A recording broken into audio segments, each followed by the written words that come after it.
Assalamualaikum warahmatullahi wabarakatuh. Saya Salsabila Qurrata Ayuni, NPM 1917051048 dari kelas A S1 Ilmu Komputer. Di sini saya akan menjelaskan tentang pengantar teori komputasi, bahasa reguler, dan operasi pada bahasa reguler dengan matkul teori bahasa dan automata. Nah, yang pertama, pengantar teori komputasi. Teori komputasi sendiri adalah cabang ilmu komputer teoritis. Teori komputasi ini berkaitan dengan studi bagaimana persoalan atau problem dapat diselesaikan pada sebuah model dengan menggunakan algoritma. Model tersebut dinamakan model komputasi. Nah, pembagian teori komputasi sendiri itu ada 3. Yang pertama teori otomata, yang kedua teori komputabilitas, dan yang ketiga teori kompleksitas. Nah, untuk penjelasannya, yang pertama teori otomata.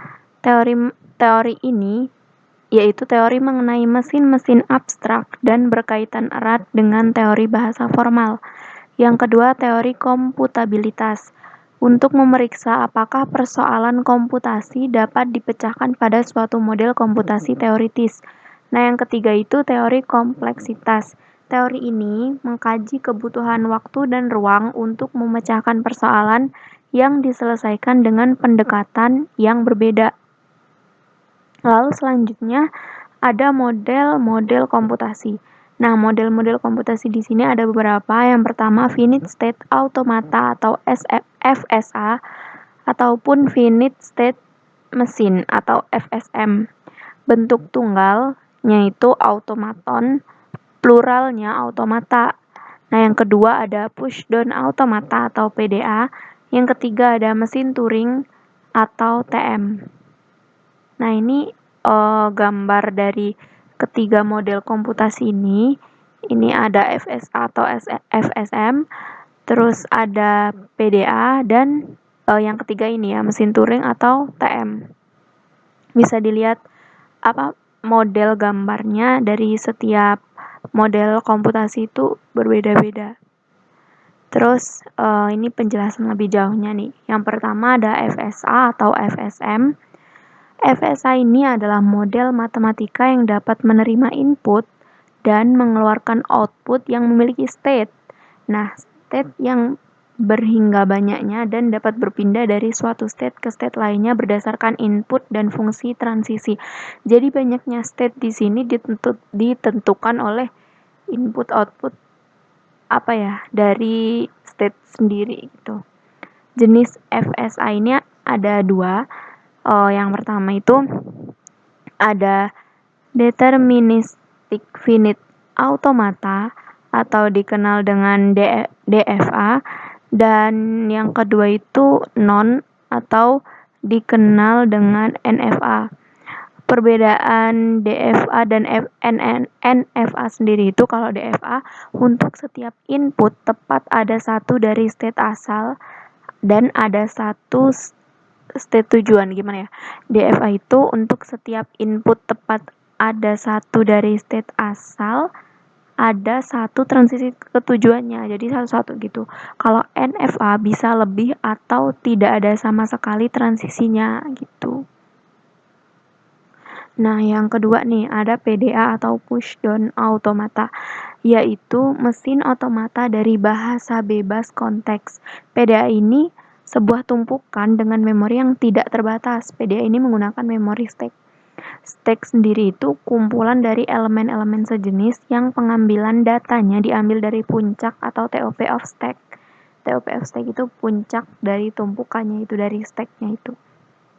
Nah, pengambilan elemen dari stack ini dinyatakan dengan operasi POP, sedang memasukkan elemen ke dalam stack itu push namanya. Nah, yang ketiga ini ada mesin Turing atau TM tadi ya. Mesin Turing ini model yang sangat sederhana dari sebuah komputer, namun memiliki kemampuan komputasi lengkap komputer tujuan umum. Ilustrasi mesin Turing. Nah, ini bisa dilihat ini gambarnya. Ilustrasinya itu ada head untuk membaca dan menulis sel pita.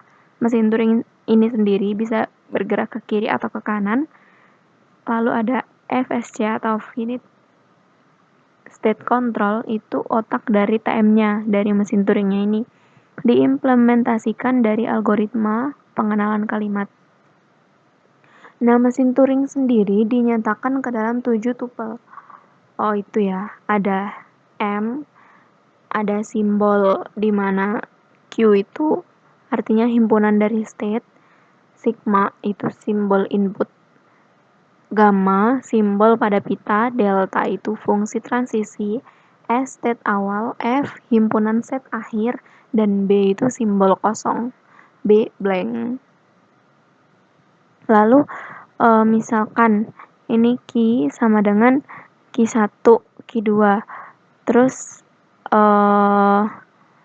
ada sigmanya itu AB, gammanya ada gammanya ada A, B, dan B gede, F-nya ada Q2, S ada Q1, fungsi transisi ada delta Q1 ke A, itu Q1A R right, dan L-nya itu left kiri. Nah, yang kedua ada bahasa reguler. Bahasa reguler ini adalah penyusun ekspresi reguler atau ER, ekspresi reguler. Nah, bahasa ini dikatakan reguler jika ada FSA yang menerimanya. Ekspresi reguler disingkat RE didefinisikan sebagai berikut.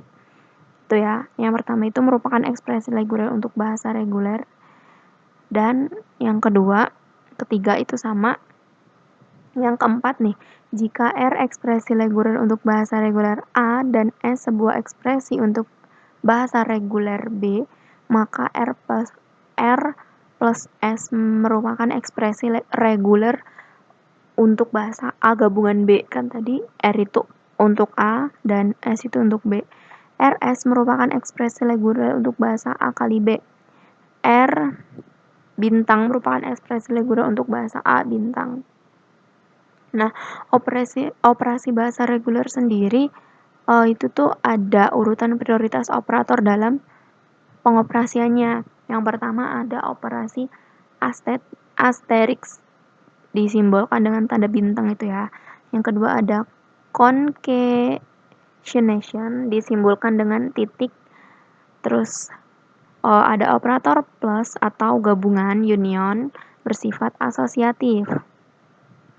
Nah, itu contoh ekspresi itu kemudian dikelompokkan bisa menjadi ini. Jadi maksudnya kurung-kurung itu penghitungan terlebih dahulu gitu. Yang pertama kali dihitung itu yang ada di dalam kurungnya.